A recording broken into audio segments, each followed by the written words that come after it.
Wednesday, May 16th. I'm Rim. I'm Scott. And this is Geeknights. Tonight, we talk a bit about Ghost in the Shell standalone complex first and second gig. Let's do this. We're running a little late tonight, mostly due to the fact that there was a sudden and very intense thunderstorm, which, in a very freak occurrence, because this almost never happens here, the trains were delayed a little bit. Yeah, it seems like there was some stuff that fell onto the tracks, so they closed all the tracks but one. So, there's trains going north, trains going south.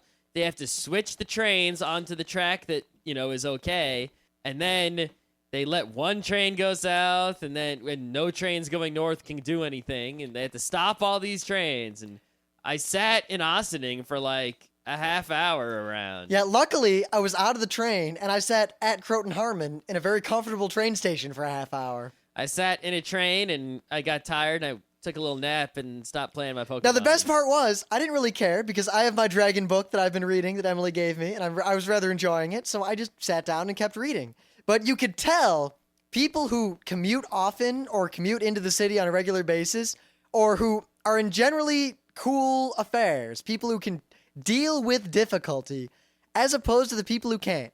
Because half the people who were sitting around waiting were just sitting around waiting, reading their papers, whatever, calling people like, hey, can you pick me up in Croton Harmon, whatever. But the other half of the people were either complaining loudly at train people who were just saying, what do you want me to do? Yeah. Or sitting there, not complaining, but going, looking at their watch every 5 minutes. Yep, just huffing and puffing and generally annoying me. Yep. Those people can go, they can go do something to themselves. Yeah. Now, the funny thing is, we were only actually delayed a half hour. No big deal. But we had to get groceries tonight. Also, no big deal. So we think, all right, let's go to that good sushi place right next to the grocery store, get some quick sushi rolls, and then take care of our business, come home, do the show, go to bed. Yeah, that'll save us some time. No cooking. We'll just get some sushi rolls while we're here. Well, sadly for us, not for the sushi place, it was really crowded, and it took forever for us to get our sushi. Yeah, I didn't think it would take that long. I thought I would sit down at the little thing, and I would say, give me one of those, and the guy would go, whoop, whoop, whoop, whoop, whoop, and I would eat and then walk out, but that was not to be. Yep, and then we took forever grocery shopping, and Scott needed a sponge for some reason. Because my other sponge died, so I bought a new one. Yeah. So, now it's 10, and we're just starting the show, and I'm already kind of tired. I'm real tired. So, we'll see where this goes. Yeah. All right. There's not too much anime comic news this week. I mean, there were these Eagle Awards, which are this comic awards that aren't as important as the Eisner Awards, and they were handed out. You can just go look online and see who won and determine if you agree or not. Whatever.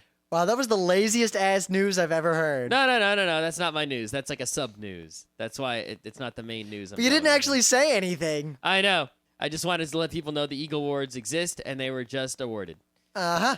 Anyway, my real news is that last week, or was it 2 weeks ago, May 5th, so it was 11 days ago, a week and a half ago, was Free Comic Book Day. And if you were awesome, you went and got free comic books. And if you were not awesome or perhaps unlucky, you did not get free comic books. Granted, not every store or comic book place has Free Comic Book Day, which we used to complain about until we realized, learned that it cost the stores money to have Free Comic Book Day. Yeah, when you go to a comic book store and they have free comic books, they have to pay like 25 cents for each issue that they get there. So when they have limits like 2 per person, or when they don't carry every single one of the free comic books that are, on the list on the website, don't blame the store. Heck, if the store doesn't have any free comic books, don't blame them. Because I mean, if anything, Free Comic Book Day is almost like this situation where the people who make the comic books and the publishers are almost extorting the comic book stores, saying, hey, in order to make our product sell better in your stores,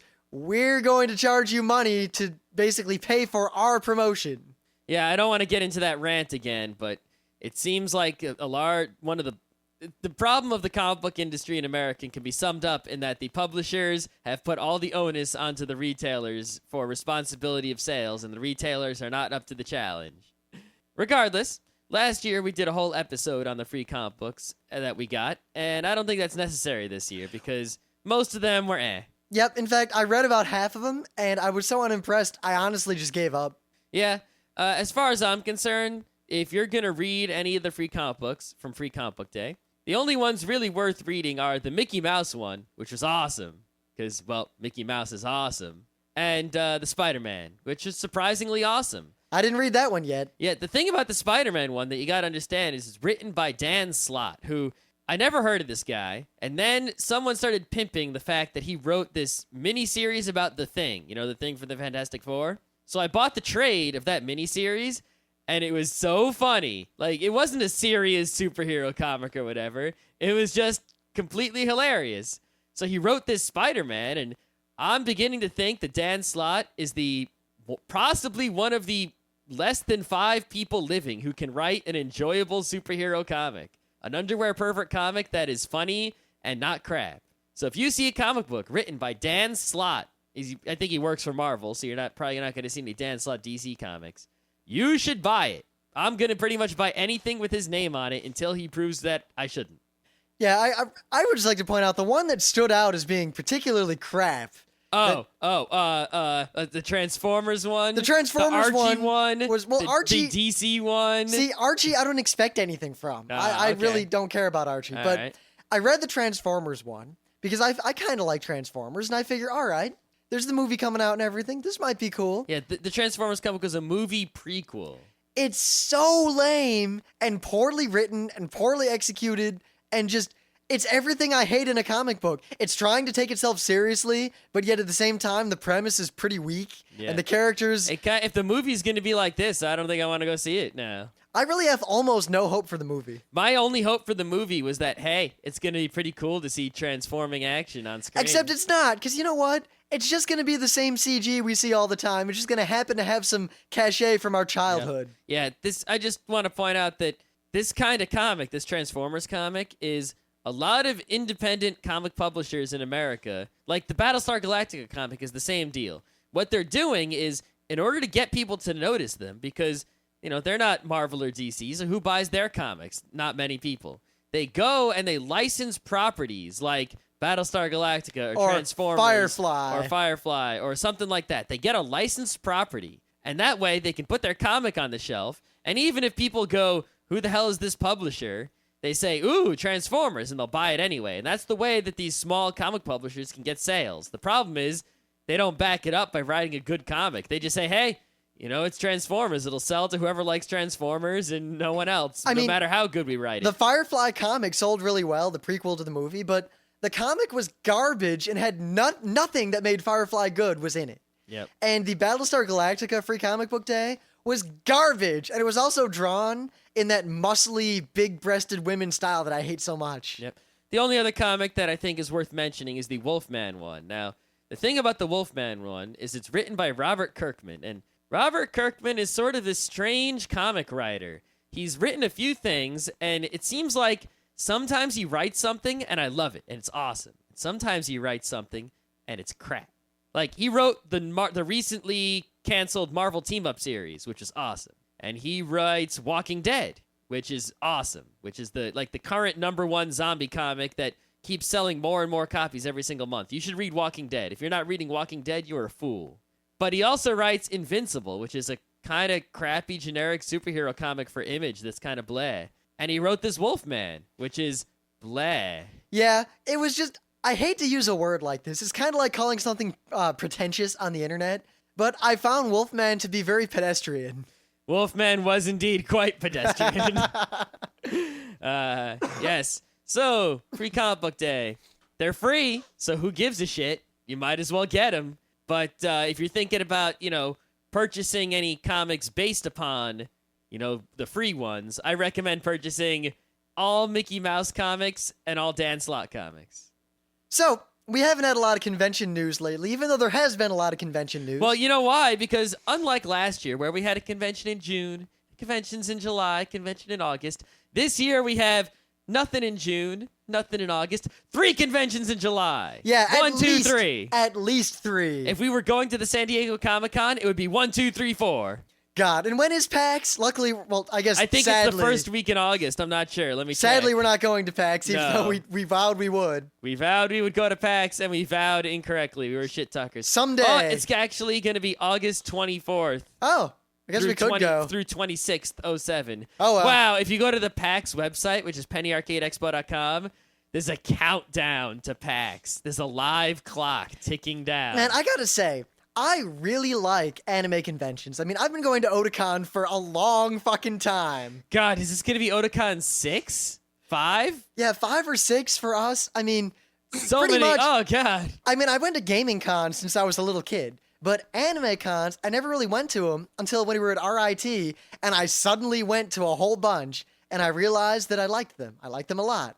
And I love going to Otakon. I love going to Katsucon. I love all these anime cons, but with one exception, never has one of these cons said, by the way, we're getting so-and-so musical act or so-and-so guest, and I said anything other than, oh, cool.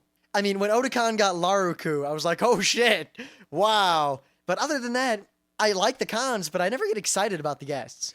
Yeah, Well, I mean, a couple times I might be excited about a guest, like when Otakon almost had the Penny Arcade guys, and then they copped out. Or when they had Mr. Trigun. Oh, yeah, when they had the Trigun guy, that was pretty damn cool. You know, but that's mostly because I had never really been to Otakon before, so what did I know?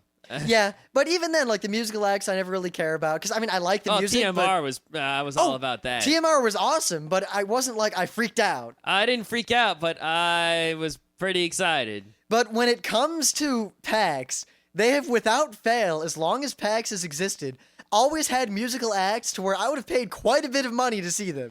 Well, I think it's because they have some of the same musical acts every year. You know? Yeah, but they're musical acts that I really would like to see. Get, in you know, concert. they get your mini bosses and your MC Frontalots and your MC Chris's and. Yeah, well, I've seen MC Chris. Yep. At least I've seen one down. Yep, and this year they have freaking what's the name? Freeze Pop. You know, you might know them from Guitar Hero. You know, God,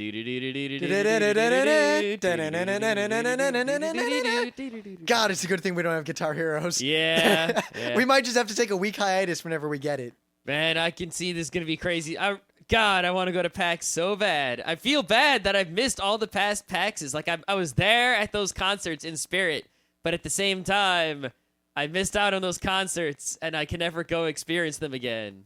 I mean, PAX, we'll have to do a show about PAX before we even go to it. Before we go to it, what we expect from PAX. We go to PAX, we come back. How we were disappointed at PAX did not live up to our fantasy. The anticipation is always better than the reality, people. Remember that. Sometimes. Most of the time. I've had a few cases where the opposite was true. Very few. The first Anime Central I went to was the exact opposite. My expectation was mighty low, and what that con actually was one of my greatest con experiences ever. Yep. But I digress. Way back, we got a hint ahead of time that, you know, Otakon's guests were going to be Seiyu, and they were going to be big name Seiyu. And we just didn't get around to talking about it a lot. And then they announced the Seiyu, and I didn't recognize the names too much, so I didn't really pay attention to it. And on a lark, I was looking at the site, and I saw that one of the guests is Tomokazu Seki, a voice actor. And I saw that the list of things he has done is very long. And then I noticed that he's in Initial D, and he's in Escaflowne, and he's in this giant list of anime that reminded me very much of another certain voice actor's list. And I thought for a second, oh shit, is this the man? That guy whose name I always forget, my second favorite voice actor in the world, the guy who plays Takahashi Ryosuke in Initial D, who plays every suave cool guy in every anime ever? No, that man is Takahito Koyasu. Mm-hmm. But Tomokazu Seki is none other than the voice of Takahashi Keisuke, Ryosuke's brother. Oh, snaps. And oh, snaps. He is a voice actor of equal caliber. And just as the former guy plays all those cool, suave, hip-to-the-ladies Bishonen characters, this guy plays the punk kind of, not necessarily young kids, but punk, spiky-haired, prickly characters. Yeah, all the blonde, spiky-haired guys. Like, he plays Nobu in Nana. Yep. And he plays Izak in Gundam Seed. Yep, and while Vaughn Keisuke. isn't blonde, he's definitely spiky-haired and prickly. Yep. So I think that if you had both of these guys together at one convention, like the world would implode at the double combination of voice acting awesomeness. It's amazing how the more I pay attention to voice actors, I think back to characters that I thought were voice acted really well, and I start to notice that all the characters I liked were all done by a relatively small number of people. Yeah, there's only like less than 10 people out there who do all the awesome voice acting, most of it anyway, at least in anime. Well, in anime in Japan. Yes. Because if we're talking about English voice acting, I guess you're assuming that there's good voice acting. Oh, I hope no voice actors listening. They're going to be like, oh, that was cold. You know what? It should be cold. Granted, I don't actually blame them, because as Emily pointed out, we were talking about this one day, and she we don't obviously know how they do it, but she said that we could probably blame the ADR people a lot more than the actual actors. Yeah, we could probably blame the ADR people a lot more than the actors. And also, it seems that there are, depending on which studio is hired to do the dubbing, like the expensive and fancy dubbing studios, like there are a few of them out there that seem to always do a good job. You know, the people who do the Ghost in the Shell and the Cowboy Bebop and all that. It's like the same. That's the one studio doing all those good ones. Why don't they do everything else? Because they cost a lot of money and they actually take their time to do a good job instead of doing a rush job to get it done. God. I mean, while with the whole anime industry, people always talk about we want to pay less to get more, I would actually pay more to get actual good dubs. If everything was dubbed... If it was a dub, if you made a dub that could prefer to the subs, you know, like the Cowboy Bebop dub, which I prefer to the sub, or I would even would pay $5 more per disc to get a dub that I preferred to the sub, just because I could not have to pay so much attention when I watch it. Yep, I mean, you can't play Pokemon while you're watching a fan sub. That's right. And also, since we're talking a little bit about convention news, this is all, not set in stone, but I'd just like to mention it, that if any of you want to see us live, and you want to see us do awesome things at a convention, you want to see us do panels, you want to see us run game shows, you want to see us be MCs or whatever, well, if you go to Kineticon this year, or if you go to the New York Anime Festival this year, and there's a decent chance if you go to Otakon this year, you're going to see us do quite a bit. We're gonna be like, if you thought it was good last year when we had a game show here or a panel there, you ain't seen nothing yet. You're gonna see us lose our voices Friday night after doing like 10 panels or whatever. Yep, each con. because basically, we break up the duties of Geeknights, and I'm effectively like the producer and like the PR guy, and Scott does a lot of the computer stuff, and he's like our art director, whatever. So I spent the last several weeks working with various conventions and doing my annual, hey, conventions, blah, blah, blah, here's my resume, what do we do? And we work stuff out. And this year, I was going over all the things we've been confirmed to do and all the things cons have asked us to do. And I realized that we're going to have to probably, at some cons, not talk outside of our events because we will not have voices otherwise. We'll be sitting at our Artist Alley table with like Picto chats, like waving at you. Like, we're going to a lot fewer cons this year, but we're hitting those cons 100 times harder. I don't think we are hitting them like 100 times harder, there is no doubt. But I don't think we're going to a lot fewer. I think we're going to like 1 or 2 fewer. And because 3 of them are squished into 1 month, it feels like we're going to a lot fewer. Well, let's see. I backed out of Animazement because I'm overworked and I spent a lot of money recently. That's -1 convention. You didn't go to Toricon. That's -1 convention. There was no Ubercon. It's -3. We're not going back to Philly Wizard World. That doesn't really count. We went, though. We went. And those 6 hours I could have spent on the beach. Those are beach hours I won't get back. It was a learning experience. Yes, it was. Don't go to Philly Wizard World. Actually, there's a funny thing happening this year, whether you realize it or not. You probably don't care, which is why you don't know. But Philly Wizard World, a comic convention, right? And Heroes Con, another comic convention, which are relatively in close proximity, are being held on the same weekend. And they're having sort of this battle to see which one holds up. That's crazy and stupid. I don't know which con set their date when, but neither one of them is changing. And comic fans everywhere are deciding, am I going to go to Heroes Con or am I going to go to Philly Wizard World? Which one's it going to be? And I have a feeling that one of these cons might not do so well as the other. Well, the thing is, that's not what you want to do to your fan community. Because especially when comic books in America, non-manga, but like straight up superhero kind of comic books, even if you like them, it's not as though they're doing very well. Yep. Not compared to pretty much any other printed media in the US. And the last thing you want to do is cripple one of the conventions you've got left. Yep. Yeah, the Philly Wizard World is June 15th through 17th, and of course, Philly. And Heroes Con is June 15th through 17th in Charlotte, North Carolina. Not too far apart. It's further apart than I expected. I Is. was getting the impression it was like one's in East Philly, one's in West Philly. No, but like I know comic fans in Philly who are like, we're going to Heroes Con, bitches. Wow. Because they're supporting that instead of the crap Philly Wizard World. But the point is, we'll have more details once we work them out. But if you go to the anime cons that we go to this year, you can expect us to be doing a lot. Yep, bring your friends.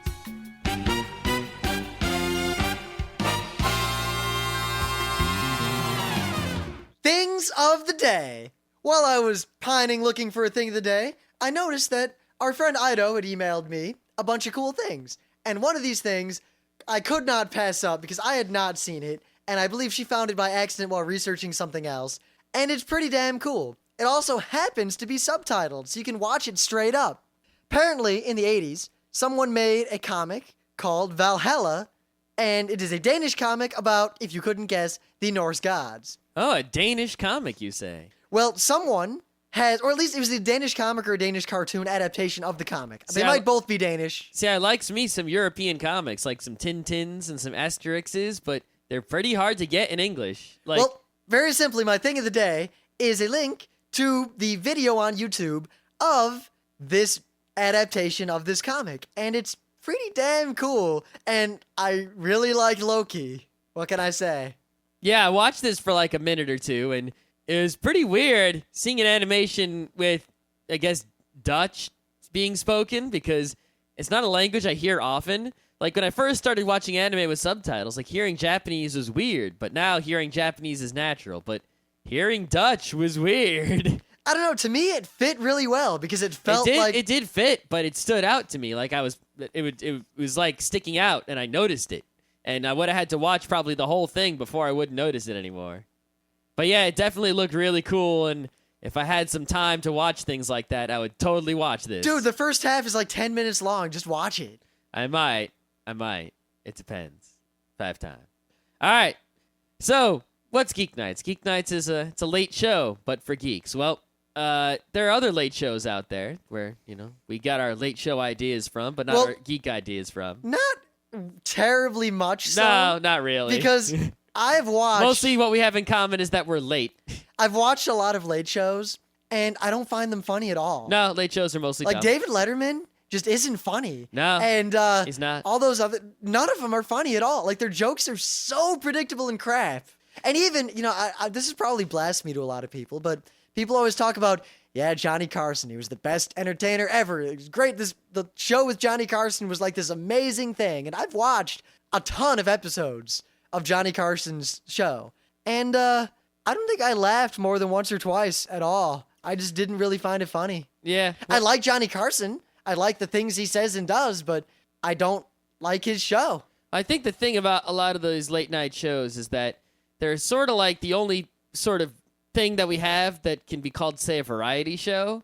And usually, if anything's going to be funny on the show, it's when someone trying to break into the entertainment business comes on the show and they're actually good. Like, you'll always watch clips of people who are super famous now and how they got their start on, like, The Tonight Show or something. And that original thing they did was really funny. I wish we could just have variety shows without David Letterman in my way. Yeah, but regardless, David Letterman did a little bit here. And basically, he sent his crew out into the city because he's in New York City. And they got a bunch of people in Spider-Man costumes to sort of flash mob this Jamba Juice. Jamba Juice is a chain of basically juice stores in the city where you get juice. They're pretty cool. I really like them. They're okay. The only thing I don't like about them is that the juices are sometimes a little thick and I can't finish them. And also they put these BS like booster herbal crap thingies in your juice, and I always tell them not to put that in there. RIT always had that too. Yeah, like the MedRx, whatever. Like, yeah, I'm sure that powder you're going to put in my juice is going to make my memory better. Yeah, okay, keep it to yourself, man. But it's pretty funny because see all these people dressed up as Spider-Man go into the Jamba Juice. But I don't want to talk about the people dressed as Spider-Man going into the Jamba Juice. That's not really, that funny. I mean, we see stuff like that on the internet every goddamn day. Maybe to normal people that's funny, but to us, whatever. He does send in like a Superman later in the video and like a Moses or something, but whatever. What I want to point out is that they got a camera pointed at a Jamba Juice, and they got the costume people going in the Jamba Juice, but It's New York City. It's a sidewalk, and normal people are still walking down the street as normal. And I want you to look at the way New Yorkers react to seeing a bunch of Spider-Men in a Jamba Juice. They look at it. They turn their heads and notice it, but they keep walking and going about their business. No one stops and stares. Like, one guy in the Jamba Juice takes a few pictures of the cell cam, but that's about it. And you know, all that guy did was when he got home, he said, hey, check it out. There's a bunch of Spider-Man at my Jamba Juice. Yeah, that's the way New Yorkers are. Shit doesn't faze them. Compare that to whenever there's a flash mob, I don't know, almost anywhere else in America, where usually the police show up right away and there's a giant crowd and people are yelling. Yeah, imagine if this happened in a place in, like, a suburban town, in, like, the grocery store. People would be freaking out and be like, holy shit, look at that. Oh, a bunch of Spider-Man in the grocery store. Holy crap. I guess part of it's that in New York City, I walk past stuff like that every day and I don't even blink. Yeah. I mean, the one time that we were given pause was that time in Chinatown where there were people selling questionable meat out of a obviously blood-soaked cardboard box in an alley. I saw, when I was at the Chipotle, like, last week, we saw a guy carrying 2 bags of what was obviously meat into the Chinese restaurant across the way. I once was walking with Emily in Manhattan, and it was night. I tried to take a picture, but I couldn't. There was a guy riding a bicycle, and while riding the bicycle, he was holding not 1, but 2 garbage cans on wheels, kind of tied together, like next to him, kind of pushing him along in the street. Wow. I was so expecting that man to die in front of me, but no, he didn't. He just kept going. Good for him. Through a red light, and then he was off. So, for all of those of you who are sheltered and such, behold, New York, it exists. This is what the people are like. I guess the answer is no one cares about you in New York. That's exactly right, even if you're Spider-Man. So, Ghost in the Shell standalone complex. Yeah, I looked because I thought we talked about this before on the show. And that is technically true. We I did. searched the archives for Ghost in the Shell, and apparently, in 2005, we talked about Ghost in the Shell second gig. Yes, when did we finish watching it? I don't know, just now, not too long ago. So it takes us 2 hours to watch 2 years to watch a 26-episode anime. Well, I think part of it was we got the first DVD, and we watched it up to the kind of cliffhanger at the end of the DVD. And then we realized that not only did the rest of the DVDs not even have dates yet, but the second DVD was nowhere near coming out. Yep, so it took 2 years for the rest of the show to come out and for us to watch it all and then make an episode about it. It's kind of like my thing of the day yesterday. Rim waits. Rim does wait. But in this case, Rim no longer has to wait, and your patience was rewarded with a great anime. Now, I don't really want to talk about the plot of Ghost in the Shell standalone complex, and I don't really want to bother distinguishing too much between first gig and second gig, or the Tajikamatic days, which aren't really a separate show. They're just awesome. Yep. But I think more, I'd like to talk about why I like Ghost in the Shell standalone complex, because what it is really good. And I also would highly recommend that anyone, regardless of whether or not you like anime, check out Ghost in the Shell standalone complex. Just watch first gig and then second gig. Yeah, you should also, whether you like comics or not, the first manga you should read. Not so much the other ones, but definitely read the first manga. And see the first movie, but the second movie is good, but you might not enjoy it if you don't enjoy this sort of thing. Now, a funny little bit that I would like to point out, because I talked to Anime World Order about this, and Scott laughed at me. It was a while ago.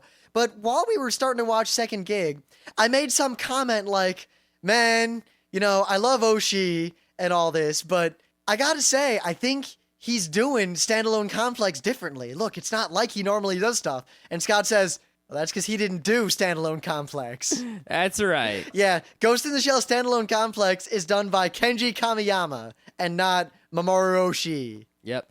Yeah, basically, Ghost in the Shell has manga, movies, and TV shows. And there's 2 TV shows. And the first one is Standalone Complex, and the second one is Standalone Complex Second Gig. Now, the general way to put all this together, because the world is kind of contiguous and kind of in order, but not officially all canon linked together. But basically, the manga is like the real deal in terms of story. Like, the manga is beginning to end the Ghost in the Shell story, like the core. Mm-hmm. Standalone Complex is pretty much a prequel. It's, so what were these people doing for the many years before? And it goes right up through until the end of second gig is pretty much right at the beginning of the manga as far as plot would go, as far as continuity would go. Yep. I mean, think about any police movie you've ever seen, right? Just pick a police movie. I don't care which one. And it's always like some amazing, incredible crime that the police have to solve, you know? And over the course of a career of police people, or police station, that only happens a few times. And all the other years and years where they're just working, being normal police, go by. Well, the Standalone Complex and the Standalone Complex Second Gig are sort of like, hey, what did Section 9, you know, the police group that is the focus of most of the Ghost in the Shell stories, what were they doing? Most of those normal years, they were just doing police work. Of course, there are specific cases that they get into that are slightly larger than, you know, the day-to-day stuff, but most of the episodes are day-to-day police action. Granted, it's day-to-day police action of a semi-secret, reports to the prime minister, semi-militarized, it's like this paramilitary, super-secret double police. So they really only go after the big things to begin with, but, I mean, their equivalent of a mugger is, yeah, we just stopped a multinational terrorist network from attacking again. No biggie. Now, in terms of how they actually flow, I mean, we're not going to turn this into the Ghost in the Shell episode, but if you rank them in terms of seriousness and cerebralness versus just fun and action and humor, there is a distinct line, because at the bottom would be the manga, which while it's very serious and cerebral, it's also really kind of goony and funny and has some slapstick in it even. Yeah, the manga is actually, well, it's very Shirotastic in that way. But oh, it's Shirotasm. We could do a whole episode explaining exactly what that is. It's also very Tezuka-ish in that you have this serious story that you are telling, but even at the most serious moments, you're like, wacky SD character saying something funny, or OMG, something cute randomly. Like when they put the car bomb in Aramaki's car. I don't remember that. In the manga? I don't remember that. They get mad at him and they blow up his car and then... I don't remember that, but okay. Yeah, I could imagine it. I have to read the manga again, I guess. Meanwhile, the movies are like dead serious without any humor whatsoever. Yeah, I mean, actually, a lot of people, sadly, didn't really like the second Ghost in the Shell movie, Innocence, because it was primarily people just talking philosophy and quoting old books while they walked around. And there wasn't a lot of action, and there wasn't all the stuff that people expect from Ghost in the Shell of guns and boobs and things exploding and procedural crime drama. It was just, quote that's meaningful, quote that's meaningful, funny quote that's meaningful, slow scene of Bato walking. Incredible CG imagery that is meaningful. Yes, it was a very intellectual exercise and not very much a visceral exercise. So, Standalone Complex, the two TV shows, are basically, if you took the Ghost in the Shell universe and everything that fans really like about it, and you boil it down and use it in such a way to basically tickle the fans. And it's not fan service in the way that, you know, I don't know, having a Gundam fight Voltron is fan service. But it is very in service to the fans without being fan service. Yep. I mean, basically, it doesn't alter the world too much, but what it does is you get to see all these characters interacting with each other a lot more than you see in the movies or even in the manga. And even independent of that, because while that's interesting, the characters themselves don't matter nearly so much as the plots they are unraveling. And it's primarily an action mystery kind of show. Yep, it's got all the elements that basically create entertainment without being too cerebral or too corny. You've got, you got the Tachikomas to bring in some comedy relief. You've got... But yet at the same time, the Tachikomas provide probably the greatest drama in all of Standalone Complex. You've got a great, varied, and interesting cast of characters for you to identify with and love. You've got incredible action scenes of super awesomeness. You've got absolutely amazing music. Yep. You've got a in-depth and complicated, mysterious plot with things to be revealed that is very interesting and is all sorts of good stuff going on, and you get a piece here and a piece there, and it drags you along. You've got police procedural action. You see police investigating things, and you've also got the cerebral stuff, like, oh, what's this weird thing going on in this episode? I don't know.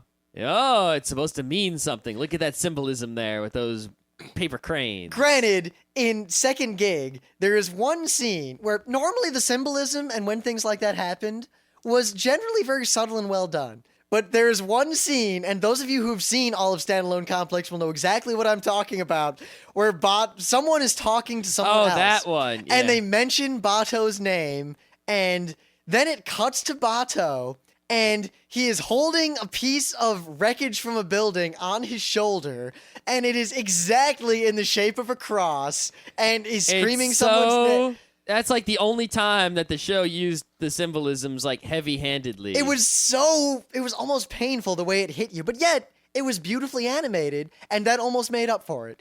But it reminded me a lot of way back when I was bored and working for IBM. I drove back to Rochester a lot to hang out with like my friend Kate, my friend Amber, and all these people. So I swear this is related. So we watched this god-awful movie called Boxing Helena. All right. And I'm pretty sure it was a fetish softcore pornography flick, but we didn't realize that at the time, and it was really creepy, and it's a messed up movie, and I don't recommend watching it. But there is a scene where something's happening, and basically a character is being trapped by society, by herself, and physically because the dude cut off her arms and legs. Huh. And it flashes for a second to a bird cage, and there's a bird in the cage freaking out. And then it flashes back to the girl, and me and Amber simultaneously turn to each other and go, "Ooh, symbolism!" Wow, that's equally heavy-handed right there. I didn't need to see it to recognize. It was hilarious. But yeah, other than that one moment, the shows are really, really good. And even that moment, the animation and the story and the emotion really kind of offset that one minor drop into cheesiness. I think the other thing about Ghost in the Shell, especially Standalone Complex, is that it seems to have something for everyone, unless you want, oh, wow, I guess it even does have that. It's like, if you're a pervert, well, some of the female characters are hot. If you want to see lots of shooting and guns, you're going to see that too. If you want funny robots, you're going to see that too. You want science fiction, you're going to see that too. If you want political drama, like straight up hardcore political drama and political theory, if you want sci-fi about the nature of consciousness and the internet, you want philosophical debates, it's all in there, and each bit is done well enough to where if you don't like that thing, you're still drawn on by the rest of it, and it doesn't detract. Yeah. I just happen to like all those things. You just want like a human interest story? It's human interest stories in like some of the episodes.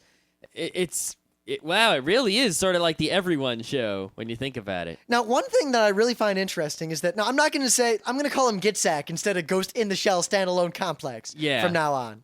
But in the first one, first gig, the first Gitsack, the plot basically was broken up into two kinds of episodes. And they'd have these standalone episodes that were just a standalone, unrelated story in this world where the team busts something up or something happens. Yeah, like there'd be an episode like Bato catches a bad guy, and it would have nothing to do with the plot whatsoever. And it was a lot like Cowboy Bebop, where at the same time, occasionally, there would be the complex episodes that all strung together formed the overarching plot. And so like how in Cowboy Bebop, if you watch episodes 5, I think 13, 14, 25, 26, and maybe another one. A few others. Yeah, that's the plot of Cowboy Bebop. And every other episode has nothing to do with the plot. It's just character building and character development and emotional attachment and also awesome standalone action. Yep. But second gig went one step further, and they broke it up into like 3 different kinds of episodes, like the individual, the dividual, the whatever. Don't even worry about it. Yes, but needless to say, like, there's one kind of episode in second gig that has nothing to do with the plot, but there's very few of those episodes. Most of the episodes are either individual or dividual or whatever they're called, and they relate to the plot in different ways. Now, here's the part I was getting at. In first gig, there's an overarching plot, but the plot is a mystery. There's the laughing man. You've seen that spirally kind of face that has the quote from Catcher in the Rye on it, spinning around. It's like the happy face. Yep. A lot of people cosplay as it at conventions because it's a funny, simple, clever cosplay to do, and you see it around a lot. It's from that show, and the plot of figuring out what the Laughing Man is and how all these events related to it all come together, and it's kind of this mystery. And that's kind of how first gig goes. And it's really awesome and really well done. Second gig goes in a completely different direction. And unlike first gig, where not only did you not know what was going on, but you didn't actually know who was behind it. There was no villain. There was just events, and you were trying to piece it together. Yeah, and you knew that certain people were on different sides and fighting for different things, but you weren't quite sure because everyone was all secretive. It's like, and it is basically difficult situations, lots of people on different sides. You don't know what anyone's trying to do, and somehow Section 9 has to decide if they should do anything at all. If they're going to do something, what should they do? How should they do it? And it's kind of a lot like Sanctuary in a way, and where it's like, oh, we're in a situation. Well, what do we do? Yeah, more so second gig, I think. Yeah. But yeah, first gig, it's this whole mystery, and you're trying to piece it together, and you can't really figure it out on your own, and you kind of figure it out as the characters do, or particularly as Togusa does. Yeah. In second gig, they do something really interesting that I didn't expect, because I wondered, how could they have more standalone complex? It's just going to be the same thing. They show you the villain right away, and they make no bounds about it. They're like, this guy is the bad guy. Well, they don't say it. Oh, they say there's some doubt, but it's obvious, because, I mean, who else? No one looks like that who isn't the bad guy. And while there might be some doubt, it's the same level of doubt as to whether or not the guy in the red coat was actually Vosh the Stampede or not. Exactly. You know it's the bad guy, and you might second guess yourself and think, no, they're just setting me up. But no, there's no way he's not the bad guy. So the show is still interesting because now it's not what's going on, who's behind this, what's the plot. It's, all right, if that's the bad guy, what's he trying to do and how's he going to pull it off? Because they know he's the bad guy. I know he's the bad guy. Everyone knows he's the bad guy. And yet he still pulls things off and you wonder how it's this totally different vibe, and yet it's equally good. Yeah, it's pretty awesome, mostly because while you know who the bad guy is, you're not quite sure what he wants or what he's doing or how he's doing things. And there are other players besides just Section 9 and the bad guy. It's not a one-on-one. It's like a 3 or 4-way go-around here. And also another thing that both series do extremely well is that the pace of the plot and the pace of what's going on kind of increases episode by episode along with the plot. And then both of them, the last several episodes, just kind of rush at this frantic, awesome pace of just, it pulls you along with cliffhangers, just keeps going and going and going and going and going, and then everything explodes in a moment of awesome, and then it's over and you feel spent. Yeah, it's definitely exponential, which is why I recommend watching the episodes pretty close to each other and not like, one every week. You know another show that did that really well? Gundam Seed. Yeah, it's like the show starts off introducing things, get the ball roll. It's a snowball. It starts out small, and it's big and big and big and big, and that's awesome. And then it hits the wall, and there's snow everywhere. Actually, Vision of Escaflowne is another show that did that really, really well. Granted, Escaflowne did it by accident because the show was supposed to be 39 episodes, and they had to cut it short. So they crammed 26 episodes into the last 13. Good. Granted, that worked out really well. Another case for sometimes things are good because of the limitations instead of because you got what you wanted, but I digress. Yep. Obviously, this wasn't a straight-up review. We just kind of wanted to talk about these shows because they really need to be talked about. They're fantastic anime. They're really accessible. I highly recommend them. Yes, they're beautifully animated. The music is absolutely amazing. Right. For anyone who doesn't realize, like, if you were in Japan, let's say you're a Japanese person living in Japan, and you want to watch Standalone Complex second gig, right? You know how you watch it? Well, first you can buy expensive-ass DVDs, because now the show is finally out. But who can afford those DVDs? Not many people. Yeah, DVDs are like $10,000 in Japan, and they have one episode. But of course, you're in Japan, so you watched it when it was on TV, right? Didn't you? No, because it's pay-per-view. It's pay-per-view for this. That's how good it is. Yeah. So the fact that you're getting these shows on normal DVDs at normal prices, as long as you don't buy the crazy special editions in America, you're basically ripping them off. I mean, they had to pay per view to watch this. It's that good. And you can watch it on a cheap DVD or Netflix it. And it's so worth it. Don't miss the opportunity to basically rip off the production IG and watch their amazing show for all what's basically free. Yeah, watch these shows. And remember, I said they're accessible. you don't need to know anything about Ghost in the Shell. I know a lot of anime fans, when they talk about things, they're always like, oh yeah, the Major Kusanagi. Yeah, the Major, Bato the Major. And they know all about the Ghost in the Shell universe and all of that. You don't need to know anything coming into Ghost in the Shell. You could watch Second Gig without having seen First Gig, and you'll be all good.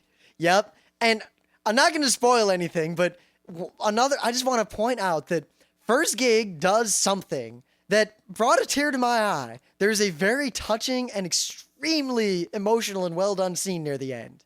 And something almost identical happens in Second Gig. It's like they pulled the same trick twice, and I was like, you can't do the same thing twice. It won't work the second time. And I knew they were doing it. I'm like, crap. Now they're going to do the thing, and they think I'm going to cry. It's like they did this last season. How are they going to do it again this season? And they do it again, and it works again. I was thinking, I'm not going to cry. I saw this already. They're doing the exact same thing. They're not fooling anyone. And then the exact same thing happened. But the way they did it, a tear came to my eye. Bastards. How could they pull off the same thing twice? Well, we know they can't pull it off a third time. That's just not going to happen. You know they will. No, there's no way. Well, it's not possible. I don't think there's going to be more. I don't think there's unless they do like super double prequels. Well, the only Ghost in the Shell that I have not experienced is the Solid State Society movie, and also the Ghost in the Shell 1.5 manga, because I've read Ghost in the Shell 1 and 2 manga, but not the 1.5 manga. But I have pre-ordered the 1.5 manga, so I'm going to get it and read it. So we'll probably do an episode, some kind of final thoughts thing, or a straight-up review. We'll actually talk about what the plots are. Yeah, because actually, one thing I like about Ghost in the Shell, the movies, the manga especially when it comes to not just science fiction, but real concerns that are actually going to matter probably in our lifetimes. Yeah. In terms of what consciousness really is, especially if you can start mapping out how brains function. It's really interesting like if stuff. I made a computer that did everything that a brain did, would it be a brain? Would it be a person? All those sorts of questions. But Ghost in the Shell, and even Standalone Complex, despite its more action-y, accessible roots, brings up a lot of interesting issues. And while it gets a little bit hard to follow in Second Gig, I actually got lost a couple times, had to rewind. I was lost a few times as well. Part of it's because I had to read subtitles that were... And normally subtitles aren't a problem. I'm so used to reading subtitles. In fact, I kind of get startled when, even if I'm watching something in English and there's not subtitles there. I'm so used to watching subtitles. Yeah. But, in fact, at RIT, we always watch Horatio Hornblower with the subtitles on. Yeah, well, that's so you could, yell and scream? Yep. Yeah. You could yell and scream and then still know what's going on, even though everyone's yelling louder than the characters are talking. But the political and the socio...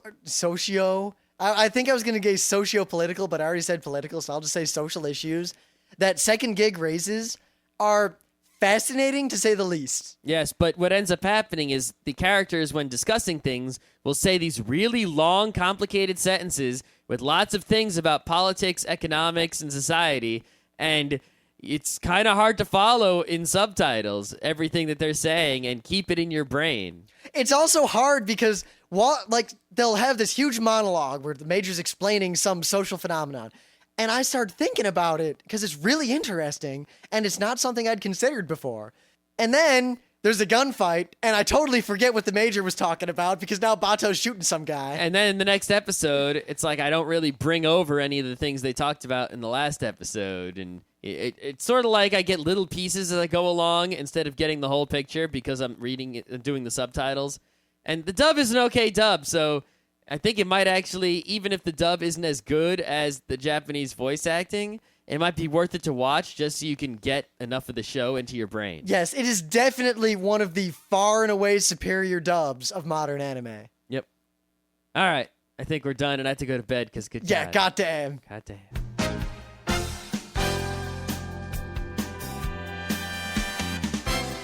This has been Geeknights with Rim and Scott. Special thanks to DJ Pretzel for the opening music.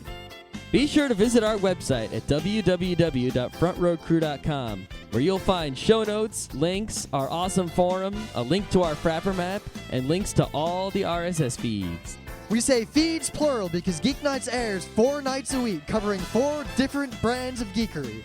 Mondays are science and technology. Tuesdays, we have video games, board games, and RPGs. Wednesdays are anime, manga, comic nights. And Thursdays are the catch-alls for various rants and tomfoolery. You can send us feedback by email to geeknights@frontrowcrew.com. Or you can send audio feedback via Audio. Just click the link that says Send Me an Audio on the right side of our website. If you like what you hear, you can catch the last 100 episodes in iTunes or in your favorite podcatcher. For the complete archives, visit the website, which has everything. Geeknights is distributed under a Creative Commons Attribution Non-Commercial Share-alike 2.5 license. This means you can do whatever you want with it as long as you give us credit, don't make money, and share it in kind. Geeknights is recorded live with no studio and no audience. But unlike those other late shows, it's actually recorded at night.